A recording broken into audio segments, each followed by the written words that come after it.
एक बार एक मक्खी थी, उसे रेगिस्तान पार करना था। बड़ा रेगिस्तान था, दूर तक गर्म हवाएं चल रही हैं, धूल उड़ रही है। छोटी सी मक्खी गंभीर है, सोच रही मैं कैसे उड़ूं, मैं अगर इस रेगिस्तान को पार करूंगी तो मैं जल के मर जाऊंगी, लेकिन रेगिस्तान पार करना है, कैसे पार करें। तभी उसने देखा कि एक ऊंट जा रहा है, वो ऊंट के ऊपर बैठ गई। मक्खी को कुछ नहीं करना पड़ा, उसे अपने छोटे छोटे पंख चलाने नहीं पड़े, वो चुपचाप ऊंट में छिपकर बैठ गई और 1 घंटा लगा, ऊंट ने वो रेगिस्तान पार करा दिया। हालेलुया। रहस्य आपके सामने है। निर्भर हो जाइए परमेश्वर के ऊपर, लटक जाइए, आप निश्चित पार हो जाएंगे। जीवन का कितना बड़ा युद्ध, यदि आपने ये बात ठान ली कि परमेश्वर मेरी सामर्थ है, ऐसा हो ही नहीं सकता कि आप युद्ध हार जाए। आपको विश्वास करना होगा। इसलिए मैं आपको बताना चाहता हूं, आप युद्ध जीत रहे हैं क्योंकि आप परमेश्वर के ऊपर निर्भर हैं।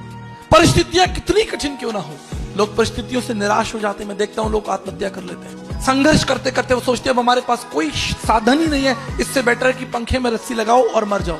मैं आपको एक बात बताना चाहता हूं, जो मर गए उनके पास हम संदेश नहीं पहुंचा सकते, लेकिन जो जिंदा हैं वो सुन लें कि यीशु मसीह आपके साथ है। कितनी विकट परिस्थिति हो, आपका सब कुछ लुट गया, आपका बिजनेस खत्म हो गया, आपको लगता है यू हैव लॉस्ट एवरीथिंग, परिवार टूट गया, डिवोर्स हो गया, जिस पर आपको भरोसा था वो छोड़ गया, खत्म हो गया। लेकिन मैं आपको बताना चाहता हूं, आपको याद दिलाना चाहता हूं, लाजर कब्र के अंदर था, कोई आशा नहीं थी। मैं साइंस का स्टूडेंट हूं, कोई आशा नहीं है। There is no life, there is no single cell is alive in his body। उसकी बॉडी के अंदर कोई सेल नहीं है जो जिंदा है, स्पिरिट ही नहीं है, कहां से लाएंगे आप। लेकिन यीशु मसीह कब्र पर खड़ा हुआ और उसने लाजर को आवाज दी, लाजर जिंदा हो गया।